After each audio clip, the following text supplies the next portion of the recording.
こんにちは、ウォッチミックスです。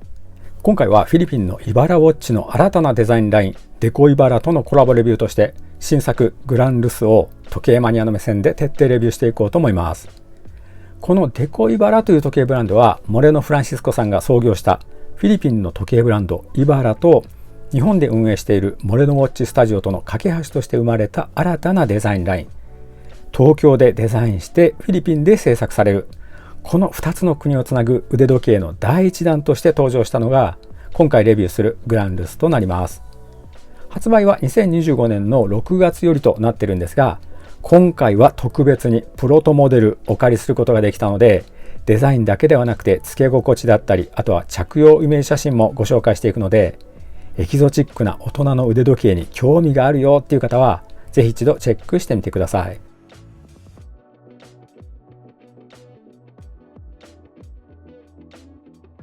まずはじめに実際に手にしてみた第一印象なんですけど、それは優雅な異国情緒感じさせるなーって、そんな感じでした。正直に言うと、日本でもスイスでもないそのねエキゾチックなスタイルには初めちょっと戸惑いあったんですけど、イメージ写真を撮影してみたり、あとは少し使っていたりすると、だんだんとね魅力的に感じたんですよね。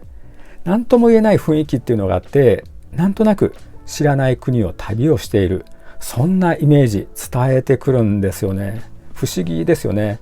私が想像したのは映画のシェルタリングスカイで、全く言葉の通じないそんな異国を旅しているイメージっていうのが湧いてきて、その時に腕につけているのはこのグランルスかもって思いました。パッと見た瞬間は違和感、でもその異国情緒がだんだんと心に残ってくる、そんな腕時計ですね。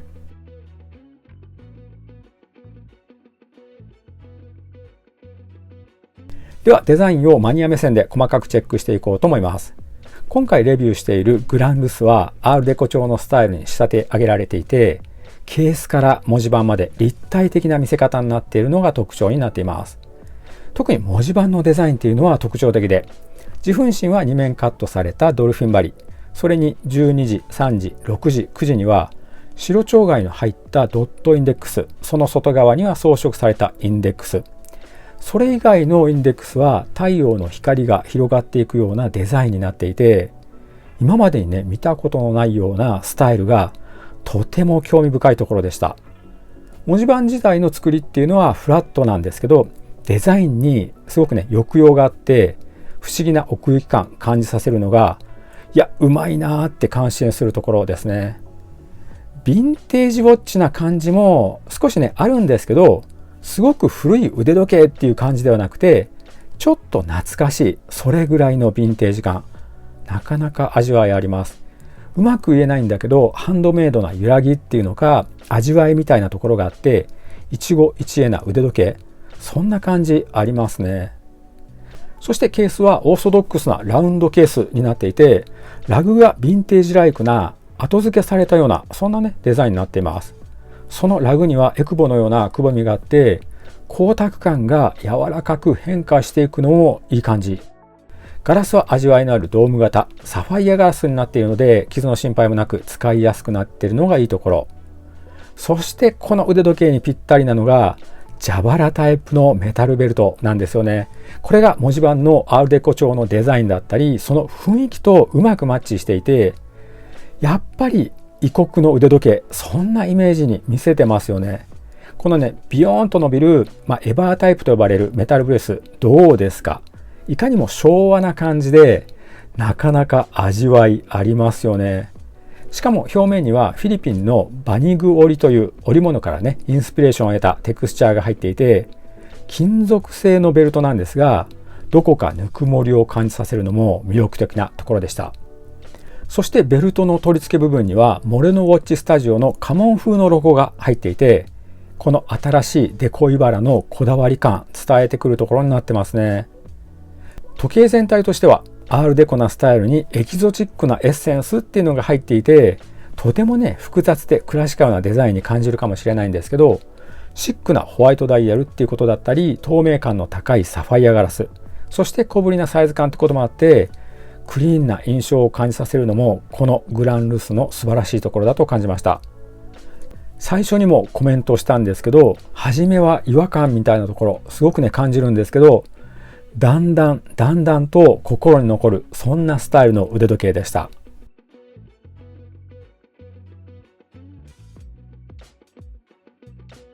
次に基本スペックと作りについて簡単に解説していきます。ムーブメントは機械式自動巻きですね。いわゆるゼンマイ式の腕時計になっていて、キャリバーはミオタの9039が搭載されています。高精度発振動のムーブメント搭載されてあって、機械式時計に初めてチャレンジしてみようかなっていう方でも大満足できると思います。そして横幅は小ぶりな 36mm となっています。スタイル自体は華やかなところあるんですが、サイズが小ぶりになっていることによって腕にね収まりが良くて、なかなか品のいい、そんなね見せ方のするいいサイズになっていると思います。ガラスはカーブ型のサファイアガラスですね。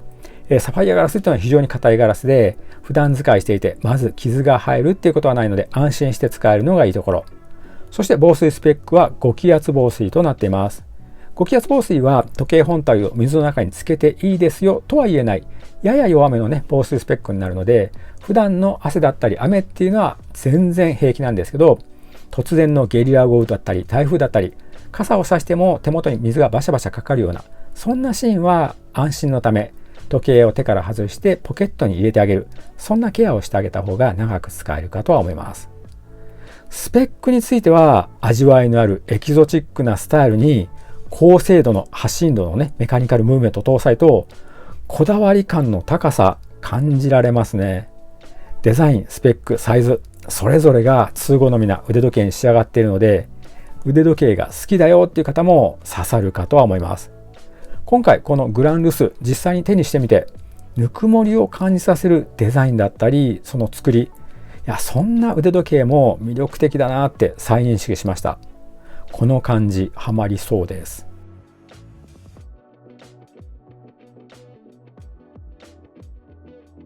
まだ届いて数週間なんですが、着用イメージ写真少し撮影してみたので、コーデのイメージだったり、あとはサイズ感の参考にしてみてください。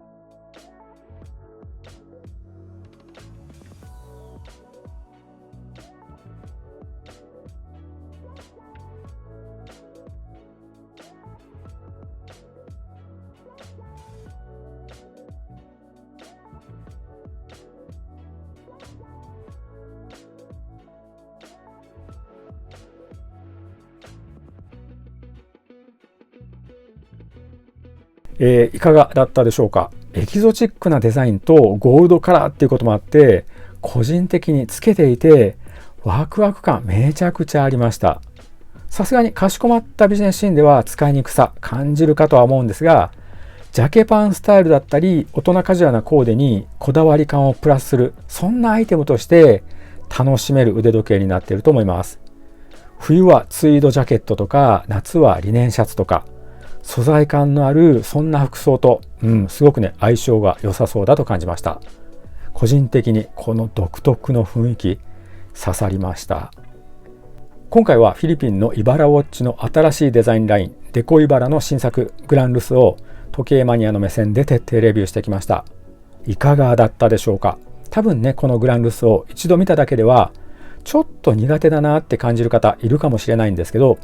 大量生産された腕時計、それとは明らかに違うその異国情緒あふれる独特の雰囲気、なんとなく心に残ったそんな方いらっしゃるかと思います。今の時代は人それぞれ自分のスタイルを楽しめる、そんな時代だと思うので、この新作グランルスが気になった方はぜひ一度公式サイトをチェックしてみてください。だんだんと好きになっていくと思います。最後までご覧いただきありがとうございます。これからも素敵な腕時計や時計関連の情報をご紹介しますので、よろしければチャンネル登録と高評価をお願いいたします。